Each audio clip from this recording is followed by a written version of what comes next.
My name is Rajneesh, and I'm the editor of APAC News Network.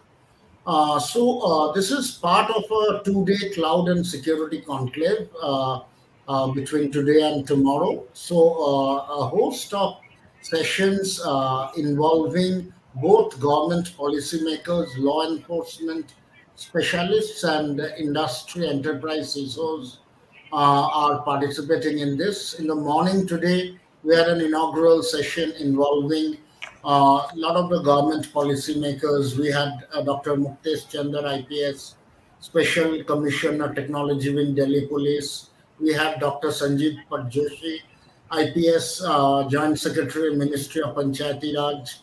We had Jayesh Ranjan, IT Secretary of Government of Telangana. Manoj Abraham, IPS, ADGP of Kerala Police. We had Dr. Nita Verma, DGNIC. We had B. Sundar, IT Secretary of Andhra Pradesh, and Manoj Mishra, IT Secretary of Odisha in the morning. Then we had a special session with Golok Simli, CTO of Passport Seva. We had three interesting panel discussions. One was on cloud, one was on emerging cyber threats, and one session on the CIOs and CISOs from the public sector units, the PSUs. Now it's my privilege and honor to introduce the very eminent panel here for the session on dark web and cryptocurrencies. What are the cybersecurity challenges for both law enforcement and businesses? So we have with us Mr. Brijesh Singh, IPS, who is the ADG of Maharashtra Police here. Welcome, sir. We have Manoj Srivastav. He is the CISO of Future Generali India Insurance here. Welcome, Manoj. We have with us Advocate Khushbu Jain. She is a cybersecurity specialist and advocate with Supreme Court India. Welcome, Khushbu. We have with us Shashank Bajpai. He is a CISO of ECGC. Welcome, Shashank. We have with us Mathan Babu Kasilingam. He is a CISO of Vodafone Idea. Welcome, Mathan. We have with us Abhijit Dasgupta. He is a Global Head Technology Risk of the Manpower Group. Welcome, Abhijit. And we will also be joined in some time by Jayant Mishra. He's a consultant with United Nations Office on Drugs and Crime. Last but not the least, we have the moderator for our session, Mr. Kanishk Gaur, the founder of India Future Foundation. Welcome, Kanishk. And without any further ado, I would now like to hand it over to Kanishk to conduct the discussion today. And I'm sure about 200 odd attendees who are watching this live will have very insightful and very interesting information from the panelists here. Over to you, Kanishk, now. Thank you. Thank you, Rajneesh. Very good evening to all of you, and thank you, my fellow panelists, for finding time for this interesting session where we will discuss the implications of emerging crime on our society. We have seen that over a period of time, the number of crimes which happen through the dark web have increased, and that has had significant impact on areas such as trade of cryptocurrencies, narcotics, and it also has implications for business. So today I have an eminent panel with me comprising of cybersecurity experts and law enforcement specialists, where we will talk about some of the cybersecurity challenges which businesses and law enforcement face today while countering these emerging cybercrime. I'd like to start with Mr. Brijesh Singh, who is the Additional Director General with Maharashtra Police, and he's held charges and roles where he's led cyber for Maharashtra State in the past. Mr. Singh, we have seen that increasingly dark web is being used as a as a method for perpetrating crime against the society, against the business. And recently, we have seen that there is increased use of cryptocurrencies, and also the use of cyber security. So, I would like to know, for sponsoring this organized crime. We saw recently that dark web was also used for perpetrating drugs in the state of Maharashtra, and many celebrities were caught red-handed, and they perpetrated, attributed all of this back to use of, dark web as a technique, and people have been using this extensively. So, what are some of the challenges which law enforcement face today for countering these newer techniques and emerging technology which is used today for spreading crime? Connection, you'll be surprised to know that the cybercrime economy today is the third largest GDP. Like after the US and China, the cybercrime economy is of $6 trillion. It means that the cybercrime economy is much more than the Indian GDP. And never in the history of mankind has crime been so successful. And for this to be successful, there's only one reason: cryptocurrencies. And without cryptocurrencies, such huge movement of money in the traditional banking channels, where there is oversight and where there is guardianship and where there are international rules and norms and regulations, it's not possible. So for the first time, cybercrime has been, and all kinds of crime has been so successful that it has become the third largest, GDP in the world. Apart from that, how the dark web has facilitated is that cybercrime today has become advanced. It has become multi-stage, and there are various actors here who can collaborate seamlessly.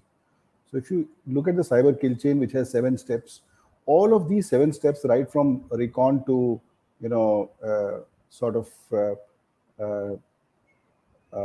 action on objectives, they can be separated and given to an individual threat actor or a specialist.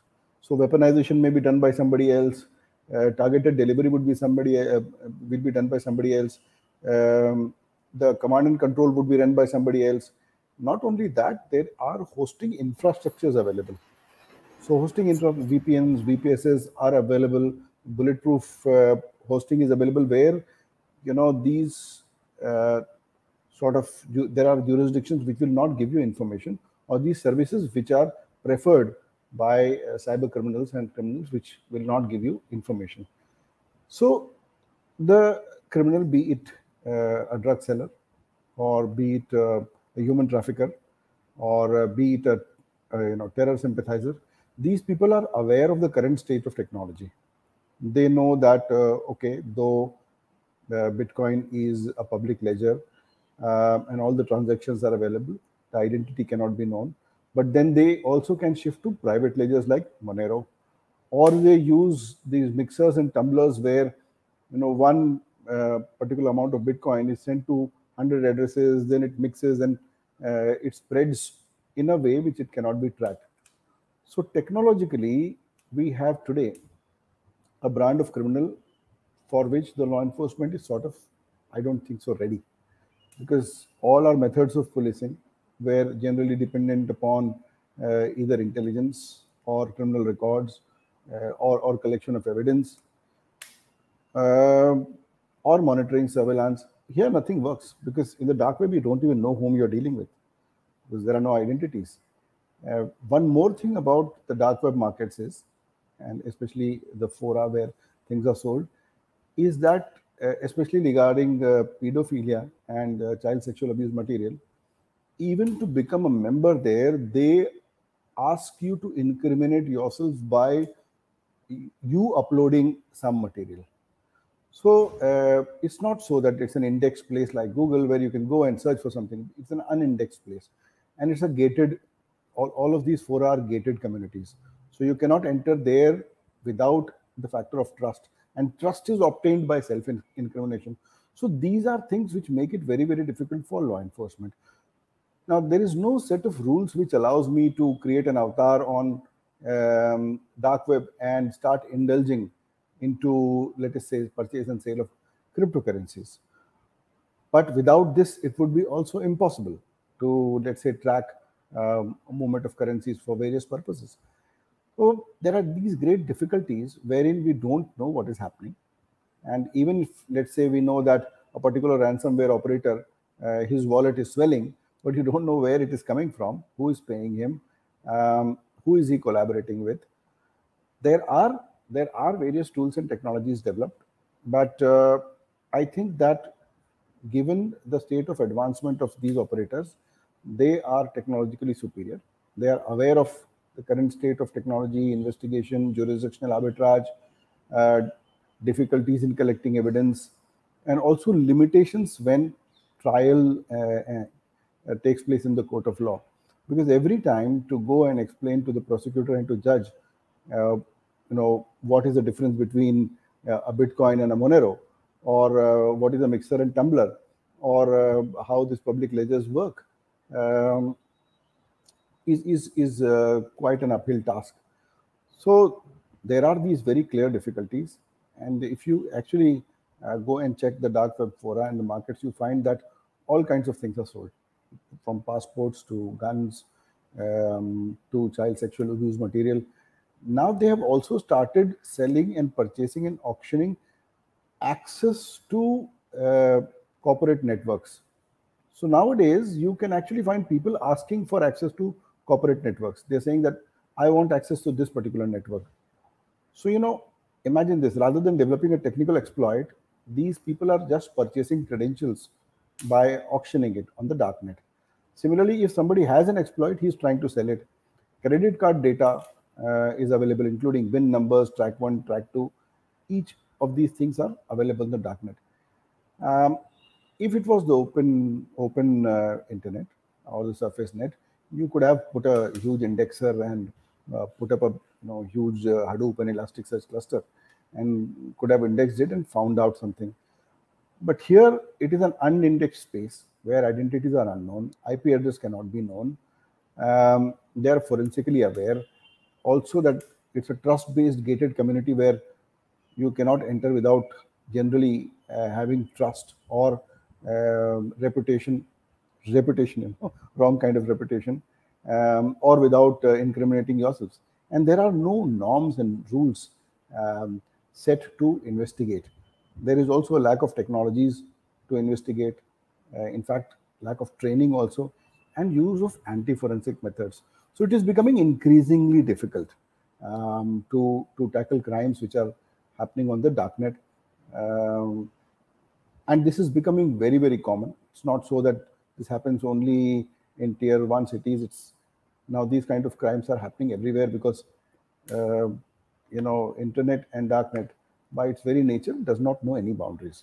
Your country's boundaries end where the cable crosses your land, but internet jurisdiction is everywhere.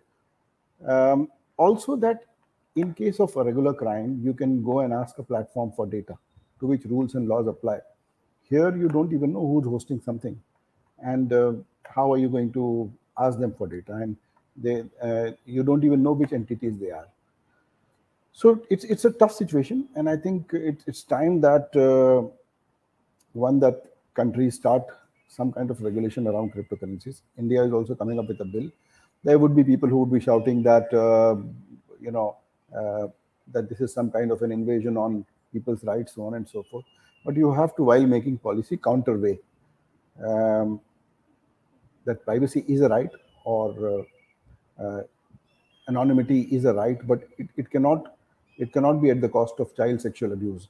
It cannot be at the cost of terrorism. It cannot be at the cost of selling drugs everywhere. So somewhere we have to counterweigh. We have to come up with new norms. We have to come up with new tools and techniques. We have to train our force.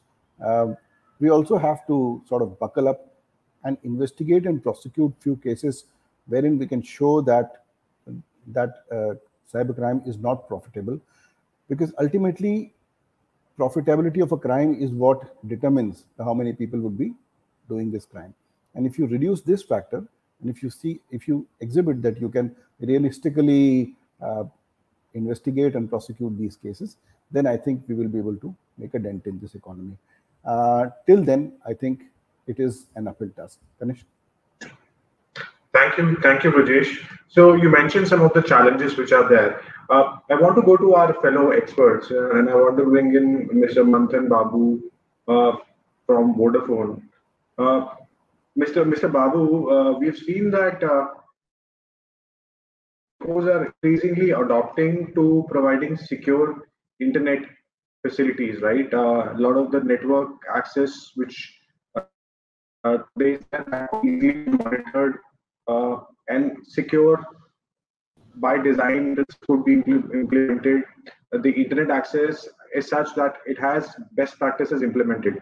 Now, in areas such as dark web or perpetration of crime through dark web, do you believe there could be tools and techniques which could be used for monitoring such transactions or for finding where the crime is originating from? Do telcos have any kind of tools, technologies which could be adopted, or it is practically impossible to monitor such crime for ISPs? So within the some of the cue that Brijesh has already highlighted makes relevant sense. From the aspect where the gateway ISP provider has a visibility to see, you obviously have the ability to look in. But in the given context of how typically transactions of traffic flowing through dark web happens, most of these are in very encrypted channel. So you may not have the privy to look into what is happening. ISP has the privy to look at where it is targeted to, entering to. Again, to that extent, any single ISP provider do not have a comprehensive view of what is happening completely in the country in itself, right? So as long as the origination and as well the final destination lies within the ISP's purview, you have an ability to establish to a largest extent possible what you can relate back, right? That's the best that you could achieve. But these days, technically, these adversaries are way too well equipped to laterally move geographically as well across multiple countries, multiple hop over between multiple ISPs. So to have these aggregated view in a central notion, obviously, people relate back to some of these nodal agencies, possibly who may have an aggregated view to what happens. Again, even for these nodal agencies, these are restricted only to in-country view. As long as the source destination remain within the country of origin and the destination being the same, we could technically cater to find out what's happening around to a superlative extent, not to the detail extent. But these are way too well smart people. So both technically and as well from a collaboration perspective, we are way too behind as compared to the perpetrators' abilities to do a variety of these things. Team, yeah, that's my view. Even ISPs, no matter to what extent we are able to collaborate, it's far more effective collaboration that is needed beyond geographical boundaries to establish this through.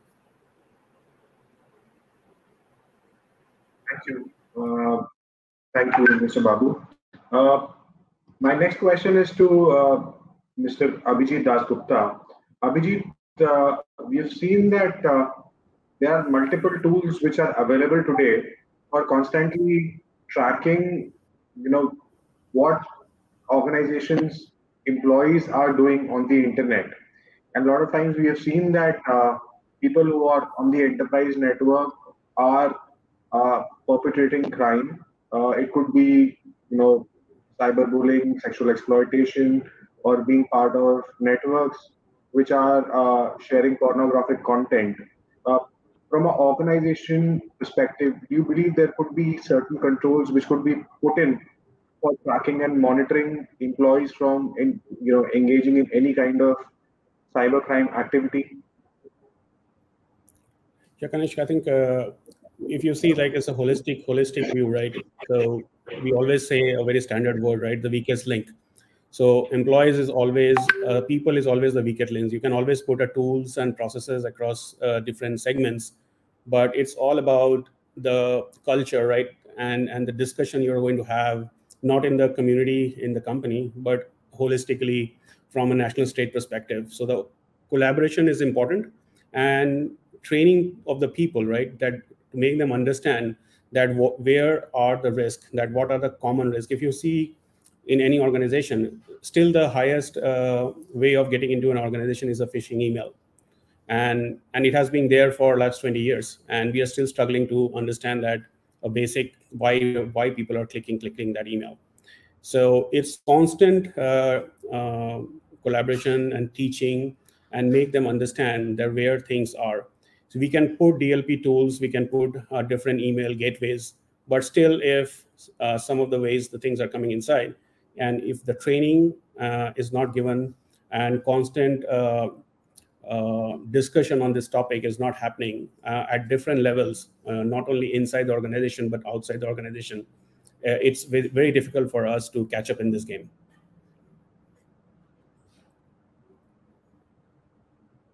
Thank you, Abhijit.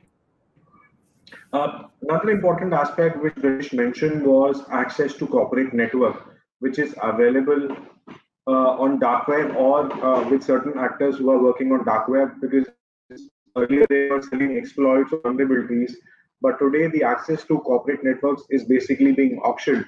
What kind of techniques can organizations use to proactively detect some of these auctioning of access to corporate network? What are some of the best practices that could be taken into consideration? Is an area where I want to get in views from my fellow panelist, Mr. Shashank Bajpai at Export Credit Guarantee Corporation of India, and then from Mr. Manoj Srivastava, who is the Chief Information Security Officer at Future Generali. Mr. Shashank Bajpai, if you can share your views, how could you prevent this access to the corporate network which is available on dark web through auctioning? Right, Ganesh. I mean, the dark web, the scenes which explained by Vijay sir, as well as Mathan, who was trying to explain that even ISPs, they don't have a holistic view, and when it comes to really enforcing cyber laws and other things, they have their equal challenges. And very rightly said that even the corporate credentials are now at kind of getting exposed. So we can take what we ideally do is take the dark web monitoring services. But again, we have to rely on such third-party, services who are going to give us to actually look into the dark web and really look into our brand monitoring and reputation monitoring, so that they are actually, safeguarding our assets and really looking into any data theft which has happened at our end and is being sold out at the dark web. So that is one of the things which a corporate side CISO can really do. But it is just not the dark web or the cryptocurrency which has taken, because with the spread of pandemic, the entire digital self is kind of just a click away, right? Because we have our critical key managerial resources who are accessing their our resources from their home networks and other networks, and what happens is ideally they go into watching into certain context and certain details which are not actually required to be shared over public networks, and then obviously they lose such kind of credentials. I mean, either it could be dark web, because as Abhijit said, phishing emails and phishing scams are the prominent hitters of the weakest link, that is the human resource. And it is ideally, as we say, that systems do not hack systems. It is ideally the human interface, which is going to get either stolen or the identity theft, which is very critical. So obviously we do kind of do our dark web monitoring kind of a thing is one of the things. But ideally, I believe in maintaining a lot of cyber hygiene within the enterprise. Enforce stringent identity management procedures, like changing of frequent keychains and everything. So it is not a hassle for the end user to change his user credentials and corporate networks, but it is actually done by the keychain itself. So some kind of identity access management cycle governance is required, because we cannot rely that even a trusted individual with a trusted second factor or multi-factor is really trusted, because even two-factor tokens are now getting theft by mirroring the end devices and end users. And as we go ahead, I see that the internet proliferation and the cyber connectivity is just going to increase exponentially, because we will be on the same network browsing through our say social media platforms, which are equally unsecure. Also, people who are exploring dark web, as I said, they kind of they indirectly or directly do not know that these links are kind of getting them into the dark web, or maybe it is really that channel, because there are certain apps also nowadays which have come on mobile, which inherently access dark web links, and I mean, even I was not aware of that unless there is an incident which happens. So it is really the visibility is really a challenge, Kanishk, as I see into the dark web as well as the cryptocurrencies. And the problem with cryptocurrencies is, again, there is no global standard. As Vijay sir also said, that it is still, I guess, it is legalized in few countries in which they really they can exchange their bitcoins to the actual currency, and that is what is causing this entire chaotic condition. And that's why we see a lot of ransomware attacks happening on our corporate networks, and ultimately they are always asking for bitcoins, right? So that is really a painful start, because we will never give in to these ransomware demands, and we will never pay them in bitcoins or whatever currency they are asking, cryptocurrency. But then again, the challenge remains the same, that if they are getting certain bitcoins, somehow they will getting that entire thing converted also at the end, somehow as mechanisms told our Vijay sir. So we have to look into those aspects also. Yeah. Thank you so much for those inputs. Manoj, your views? Yeah, thanks, Kanish. I'm really thankful for wonderful insight from Rajesh, Babu, and Shashank. So, in fact, when it comes to cyber security, we are working on 3 layers: layer 1, layer 2, and layer 3. Layer 1 is nothing but the people are getting connection of internet, getting domain names registered and all. Layer 3 is the quit, exit mode, where cryptocurrency and bitcoins come into picture. We don't have any control on layer 1 and layer 3, and hence we are working on layer 2, and will always be fighting to safeguard our organization or our country. When there is a slogan of global village, there has to be a slogan of global cyber law, uniformity across boundary. Because if I go to take a Vodafone mobile connection, I have to have my PAN card, Aadhaar card, and lot of things. And if I want to buy some malicious domain, I need not anything. So those kind of uniformity is required, and I think maybe United Nations or someone should take some initiative. We are too small to advise them. Now when it comes to layer 2, how to protect organization or how to protect individual, then there are basically 3 pillars, wherein now I used to say 4th pillar. 3 pillar is nothing but people, process, and technology, which is the technical controls, the operational or administrative controls, and our people. So security awareness trainings. And 4th pillar is nothing but it's psychology, because nowadays a lot of cyber crimes are happening, a lot of compromises are happening on the basis of compromising psychological things. Like you get a call from someone, your Paytm KYC is expired, and people used to go back to that number, and they used to install a lot of malicious software, wherein entire control of mobile goes into hand of hacker. And this is how the things are happening. So we have to educate our stakeholders, how the hackers are working. That is very important to take care of psychological things. When it comes to security controls, or maybe technical controls or operational controls, so we should go for zero trust architecture. We should go for multi-factor authentication. I have seen a very good advertisement of some bank wherein there are 2 OTPs. One OTP is compromised, still you need second OTP to complete the transaction. So similar kind of approach, multi-factor authentication approach is required. Nowadays we are going boundaryless. The next perimeter is identity, nothing beyond that. And when it comes to identity, I say virtual identity of a person. Identity of a person is constant, but where the identities are stored, that is that is not constant. I definitely I'll be having single PAN card, PAN number, single Aadhaar number. I may be sharing it with some small players that I need some internet connection, give it. If something is compromised, I can't blame other organization that my Aadhaar or my personal information is compromised by that. So, while sending some information or sensitive documents here and there, the individual has to be very vigilant. We used to send a lot of sensitive information on, password and all. So we need to educate, in right manner.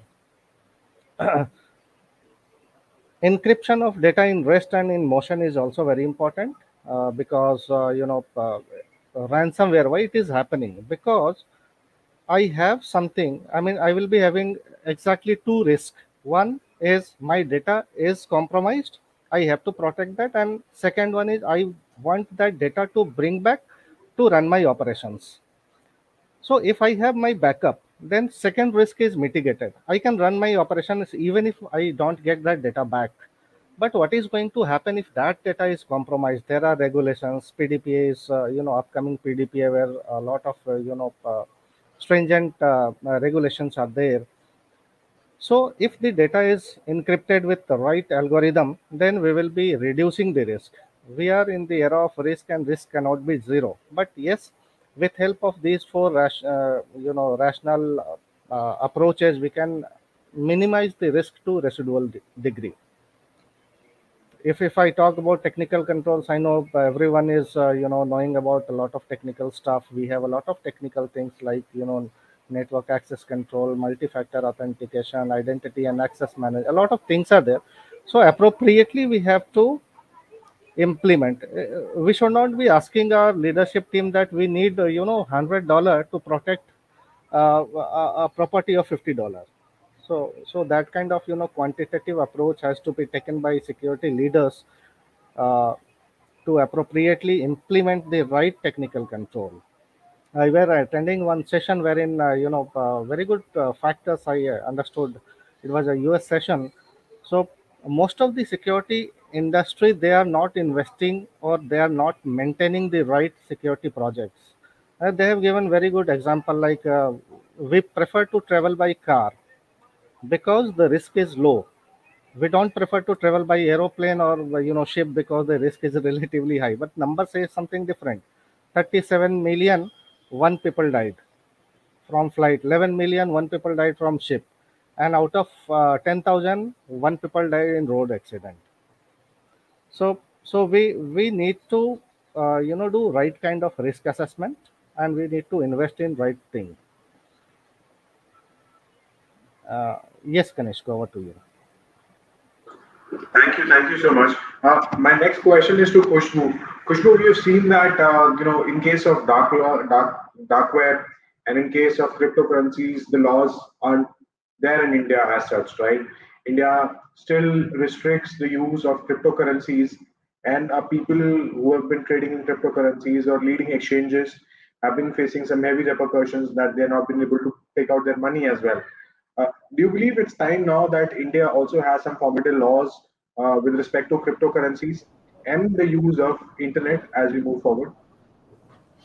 Absolutely, Kanishk. If I just take it, slightly to the background, whereas the existence of or recognition of cryptocurrency is concerned, it was somewhere around 2018 that Reserve Bank of India advised that all entities regulated by it, that is all the financial institutions and so on and so forth, are not to be dealing with digital currencies such as all the cryptocurrencies. Now, in that, the same order of 2018 was challenged in Supreme Court, and in I think around 2020, April 2020 or something like that, Supreme Court set aside that circular of RBI and allowed the banks and the financial institutions from providing services which are relating to cryptocurrencies. Now in May 2021, as recent, the RBI permitted banks to facilitate crypto. That is, that answers your question that it's very much required. And we have been seeing few other countries like El Salvador and others who are giving a legal recognition. But as on date, the current situation is that it's yet not a legal tender because we are a sovereign country, and for a currency of a country as a legal tender, it has to be backed by a sovereign guarantee, which is yet not being there. So this might be taken as an asset, but not yet been considered as a legal tender.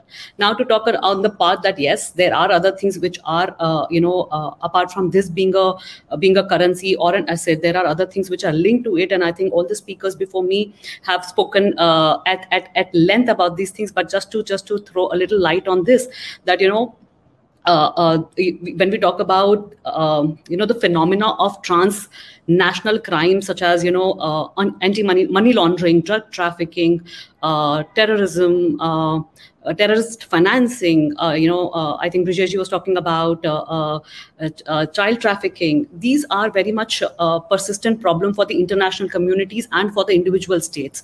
And now there are existing efforts which are there to combat these transnational crimes, which are by no means which are not nearby perfect, But if you see that this recent iteration of financial technology of cryptocurrencies, this present a lot of potential for an alternative means for circumventing the regulatory measures that inhabit these transnational crimes, and the feature of traditional banking facilities which is absent in cryptocurrencies make it very much these transactions relatively anonymous. We do talk about anonymity as a favorable thing, and we do talk about privacy over here, but yes, this possesses a lot of issue, whereas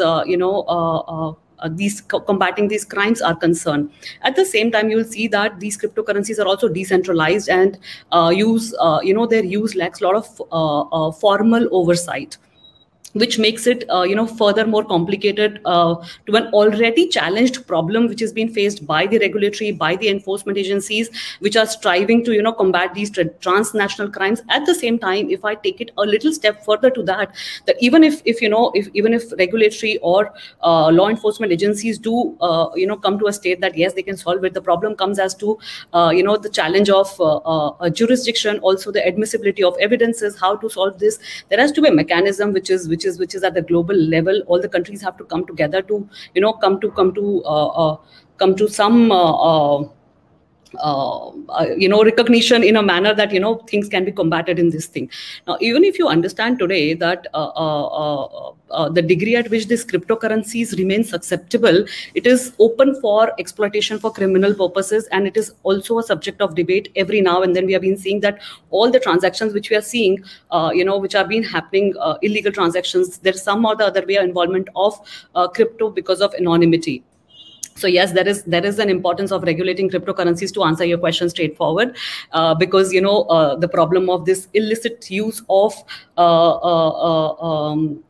these transactions of cryptocurrencies is still at the nascent stage, and we do require a cohesive regulation that could become attractive for criminals to not seek this as an avenue, alternative avenues to launder proceeds of crime or to commit crimes. Over to you, Kanishk. Thank you, Khushbu. Brijesh, with the new laws coming around cryptocurrencies, do you believe there's also a need for a strong regulator to monitor the use of cryptocurrencies, whether it is being used for legal work or it is being used for illegal trade? Because cryptocurrencies, majority of the time, is being used for activities which are more criminal in nature, right? So, what is your view with respect to legalizing cryptocurrencies in India? So, apart from a legal framework, you would require procedural aspects also. And then after that, you would also require a technological framework to do this. So, let's say you make it compulsory for everybody in India that if you have to deal with cryptocurrencies, you will have to have a KYC kind of thing, that at least let us know who you are. Because somewhere you are going to transact first. To put the money into the wallet, you are going to use fiat money. You are going to use, physical money. From physical to digital, when you will do it, then at that time, one should know that who you are. And you may deal with cryptocurrency or whatever. And Reserve Bank has already said it, that it looks at it as a commodity. It doesn't look at it as currency. So let people deal with it, but let there be some kind of a traceability. Let there be transparency regarding what you are doing, and this needs to be done through a regulatory framework. And I think there was a bill to be tabled in the parliament, which has not been tabled. Various drafts of that bill are available on the internet, as well as I think even it was published by Lok Sabha. So I believe that it is a need of the hour. Various countries are thinking of regulating this, because today things have actually gone out of hand.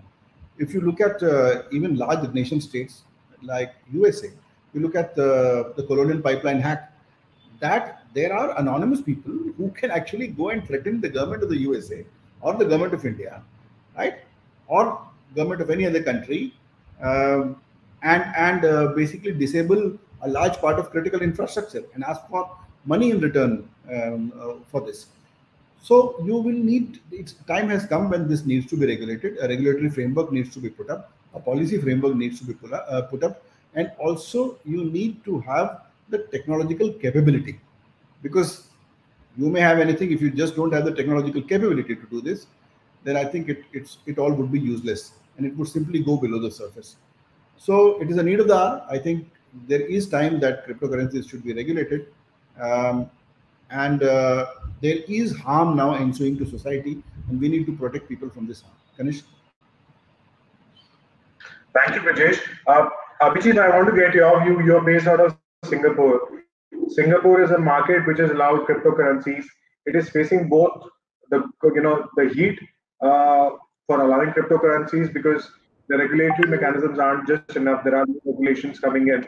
But at the same time, there are aspects of growth, because the banking system is today getting licenses for cryptocurrencies, which means the alternate currencies can also be used for mechanisms for trade, or aspects of putting more collaboration. So do you believe that India could follow a similar path, or do you believe India needs to watch out right now? Yeah, I will just extend what Brajesh just said, right? It is like a cross-border thing, right? And if I segment this in a very simple term, about identity, right? So everything revolves around that.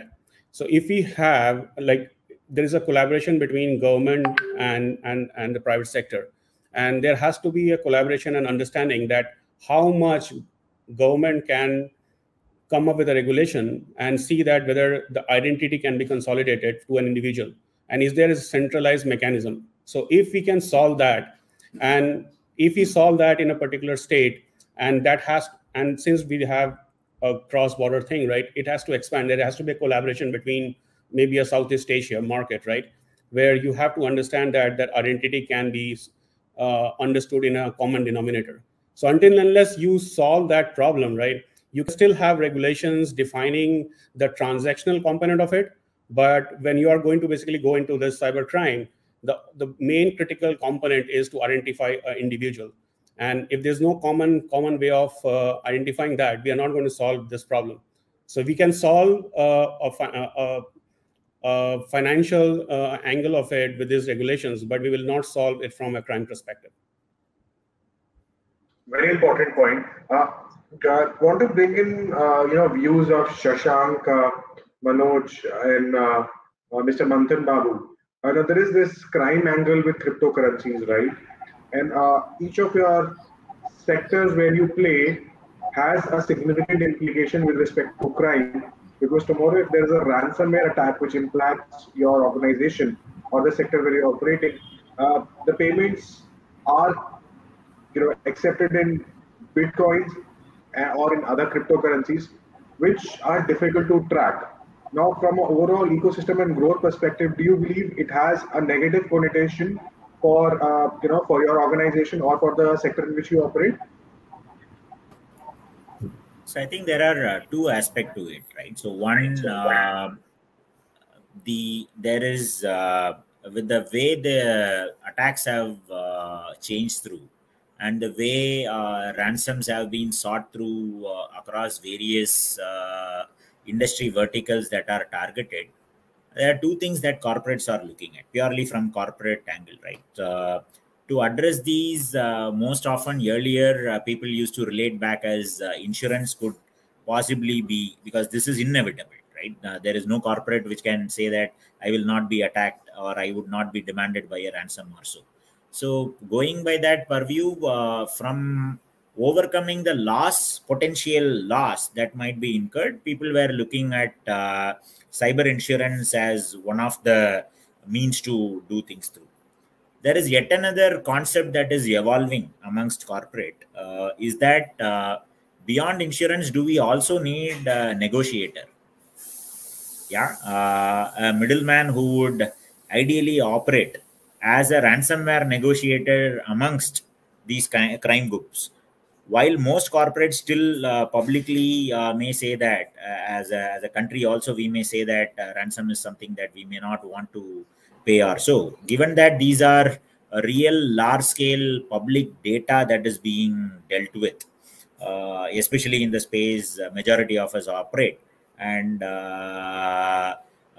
while I'm not a strong advocate towards paying a ransom or not paying a ransom, not a comprehensive view around that, but the thoughts that are evolving is, do we have to have like a hostage negotiation that lands up happening? Do we also want to have a proper agency which would deal with such kind of ransomware negotiation, right? That's also a theme that is evolving. There are corporates which are trying to make the bill out of it, becoming a ransomware negotiator as well in this current scheme of thing. That's the way that I would want to address it from how corporates are wanting to deal with. The reason being, some occasion these are not pure play our own data. Most often we'll land up touching consumer data. The significance impact that it can bring into the consumer life, if such quantum of data goes out or so, makes this need to look at such negotiation tactics as well. This should come our way sooner. Thank you. Shashank, your views? Yeah, I just wanted to add, as what Matan was saying. So I totally acknowledge that, negotiating is, really something required, because we have seen, as recently it says that some ransomware payment was going to get paid, and there were communication between the cyber team, and actually the entire conversation got hacked. And that's where the actual ransomware, or the actual perpetrators, they didn't get the Bitcoin, and someone else got a remuneration in because of they hacked the entire conversation between the hackers and the the victim. So I mean, that is the scenarios which we are hearing, and it's really really puts us back that we should not at least think of paying ransom, as Matan said, and we are never ever. We'll never upfront say that just something that we should pay the ransom, because we have to have, as Manoj you also said, that we should have good practices like maintaining zero trust architecture, or identifying what is the critical data or intellectual property. But also, as Vijay said, that there is it has to have different layers, and technology is one of the platform which has to be coexist between obviously the corporates, the federal agencies, as well as the law enforcement agencies and everything. So it has to basically kind of combat this kind of usage of a wonderful technology. I mean, say blockchain was a wonderful technology, and I guess cryptocurrency is indeed something which is evolving, but the usage or the misuse of that is really a concern, and that's where we have to kind of collaborate, or I guess we have to form a single technological platform that really identifies all these threat vectors, all such kind of intelligent sources. Maybe it will take time to actually develop a security framework, to combat this kind of cryptocurrency usage of by illegal hackers, or maybe even state-sponsored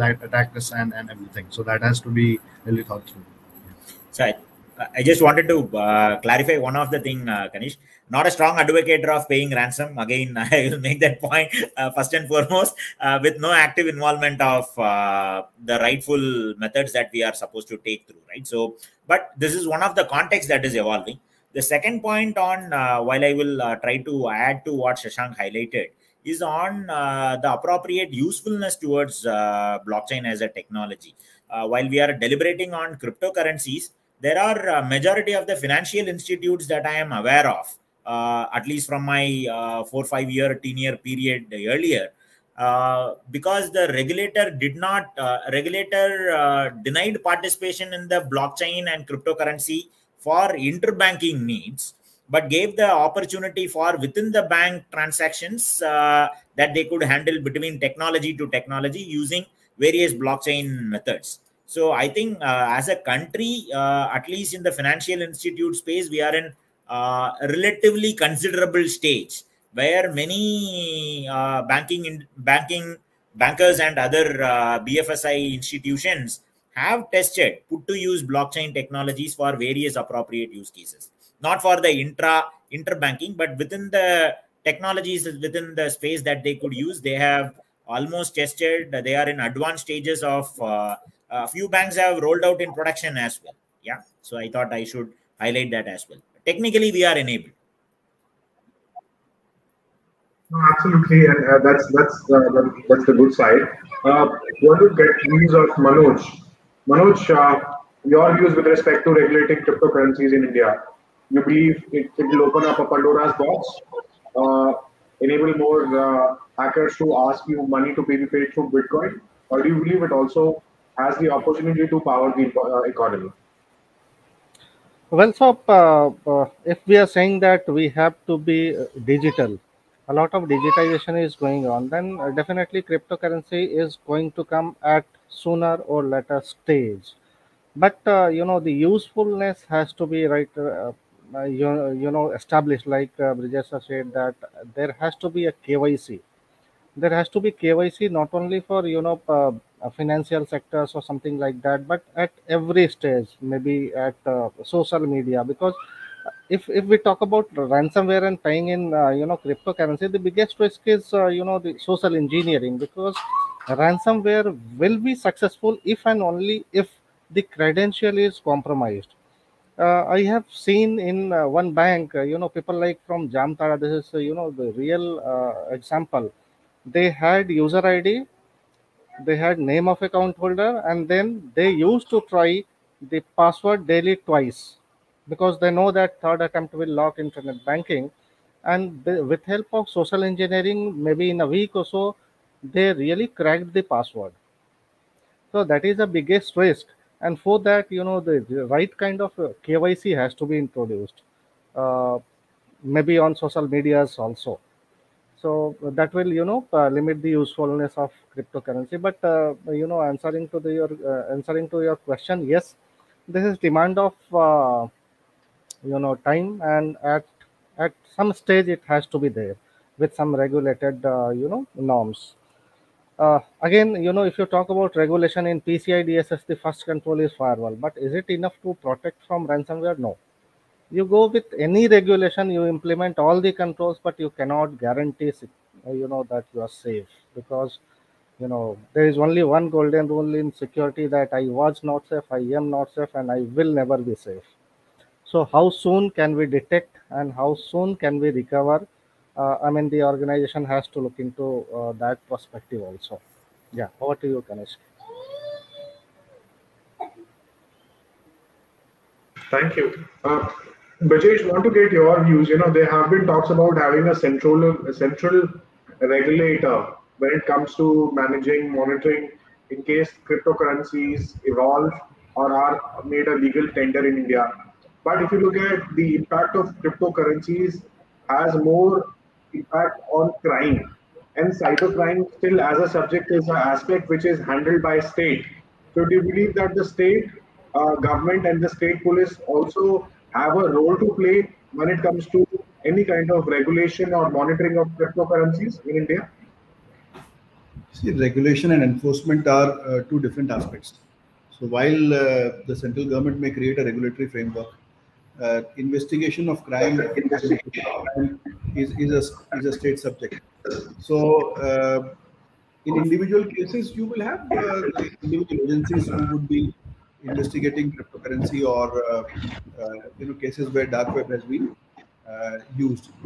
So it's at two levels. One, that creating the framework, the job of central government, while investigation will still remain with individual agencies, be them at a state level or individual agencies at the central level. Kanish?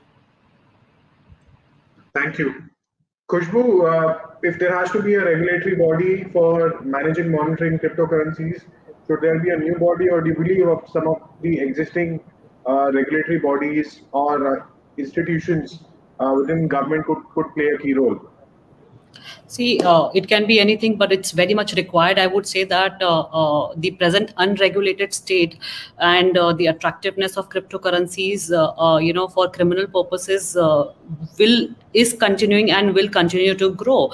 And these criminological theories of rational choice, routine activity, environment criminology, so on and so forth. So yes, in order to have a crime prevention, we need to have some body in place, but we should also look into the part. But apart from creating one regulated body, whereas your country is concerned, cryptocurrencies, just like any other transnational crimes, are cross-border crimes in nature. So the cross-border nature of such crimes, prompted by the development of international regimes, have to be there to tackle difficulties encountered by singular states in dealing with crimes such as money laundering, terrorism, so on and so forth, within their domestic laws. And let me give another closer, that the part where everybody was talking about whether to pay, should we pay, the question which keeps coming to all the companies and all the CISOs in place to answer to their companies, that should we pay? There cannot be a straight answer to whether you should pay to the threat actors or not. It is pertinent to note for all the companies that the balance of potential near-term benefit of decrypting the data, with data protection bill coming in place, so many other data regulations already in existence, whereas globally, whereas GDPR or another privacy laws, decrypting the data, which is not always guaranteed, against the risk of legal reputational exposure for making payments to a prohibited person or an entity, and not to mention the risk of increased targeting by threat actors once the payment has been made. So these are all the things which one has to keep in mind, and waiting will only complicate the situation. So there is no simple answer to the question as to the company should have a plan. I would say that companies need to have a preemptive plan in place before the attack ever occurs. Though attacks are here to stay, none of the companies can be free from the attacks, but yes, we can mitigate those attacks if we have preemptive action plan in place. Thank you. Thank you, Khushbu. We've also seen a rise in the number of cryptojacking cases in India. We've seen companies' corporate infrastructure getting used, for mining bitcoins, mining other cryptocurrencies. And it has had significant impact on these companies' security, on their key risk. A lot of these companies have been listed on Bombay Stock Exchange or National Stock Exchange. Now, my question is to the Chief Information Security Officers, in this panel, what would you do to curtail a attack which is something which is not impacting you directly, but is somebody sitting in your network and using your compute? What could an organization do to want to preempt it, and then to respond and further remediate it? Mr. Manthan Babu, if I can get your views, and then I can get views from some of the other folks here. See, some of practically from some of what I have seen that had happened and investigated in the past, most often people land up seeing that larger corporates, where the resources are available, are the ones which are typically used for all these mining purposes. At least in my experience, I have come across with institutions.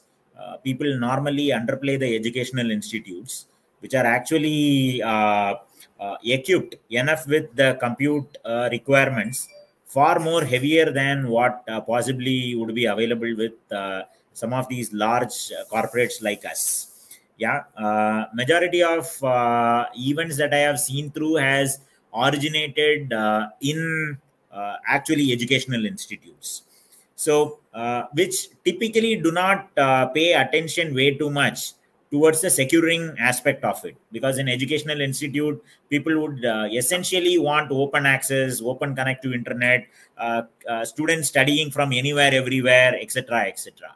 So, well-governed corporates are typically targeted from a ransom perspective rather than from leveraging their assets perspective, because most corporates have a very effective way of putting their resources to optimal use, and you have ability to constantly monitor these resource usage, right? We have a developed IT management platform which continues to monitor resources. Such is not normally the case in some of these institutions that I spoke of, right? Because they will pump in more and more for research, development, and various needs. So the ability to mine intelligent data to relate and find out, is it technically being used rightfully or being used for abusive purposes, is very, very difficult to relate back.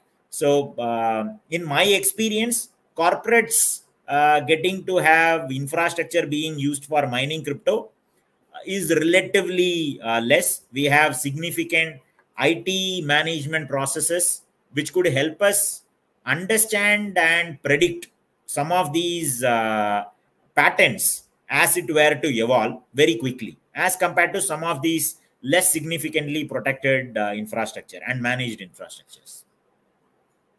Yeah, and not to name Educational Institute, just an example that I picked up, and there are many such verticals that are there over here.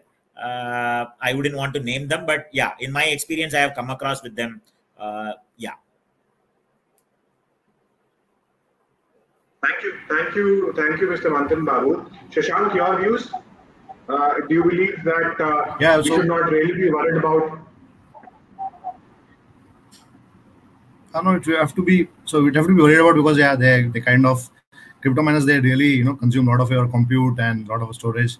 And what I will totally agree with Manthan that we have visibility of our networks, and that's what CISOs are for. I mean, having through visibility, unless until there is a shadow IT growing inside and they are trying to take infrastructure on say public cloud infrastructures, and that might be not under our preview. So we have to keep on increasing our visibility of our infrastructure, and we do have stringent processes, tools, as well as our internal process of monitoring our resources, as Manthan said, both on the network side as well as on the compute side. So yeah, so we would definitely come to know if some kind of crypto miners, because they kind of consume a lot of spaces, and as Manthan said, and ideally they will attack resources which are staying idle, something like a site DR which is not connected to data center and which is just maintained for backups, something like that, wherein our visibility is little less. Those are the high risk potentials wherein such kind of botnets can exist. So yes, we have to increase the visibility. That's the only point out from the corporate structure as such. Yeah. And most often these gaming infrastructure that are home used, we underplay those gaming infrastructure. These are some of the least protected infrastructure. And as telco ISPs, when we land up seeing there are phenomenal amount of such IoTs which are connected infrastructure, we'll end up seeing being used for crypto mining. Potential. Thank you. Well, so whenever we do, launch of any application, or whenever we maintain any application for the official use, we have a terminology called capacity planning.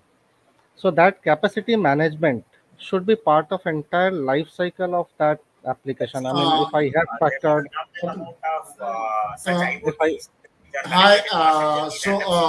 yeah, let Rajesh, let Manoj finish, and then we can end. Yeah, thank you. Yeah. Well, so I'll quickly finish. So that capacity planning has to be, inherent part of entire life cycle journey of the application. What was factored? If it is significantly increasing, why? What was the reason? Is it for business purpose? Yes or no? That should not be on papers only to satisfy audit. That should be really in place, in IT, to take care of this. Over to you, Kanesh. Thank you so much for your inputs. With this, we have come towards the end of this panel discussion. I thoroughly enjoyed this discussion with our cybersecurity experts and thought leaders. Thank you, Brajesh. Thank you, Shashank, Khushbu, Abhijit, Mr. Manthan Babu, and Manoj for your inputs. All the very best. Keep safe. Over to you, Rajesh. Thanks, Kanishk. So that was very insightful, and though we just overstretched, but really it was interesting. Only thing is, due to some technical challenges, we had to finish it at this time. So as I mentioned earlier also, that There are more than 200 people watching this live, and I'm sure this has been interesting and insightful for all of them also. So thanks to all the panelists for this interesting discussion. And I will wish all of you good evening on behalf of APAC News Network, and would welcome you to join for our different sessions tomorrow also. Thanks a lot. Thank you. Thank you. Bye-bye. Bye-bye. Thank you and bye. Yeah, thank you.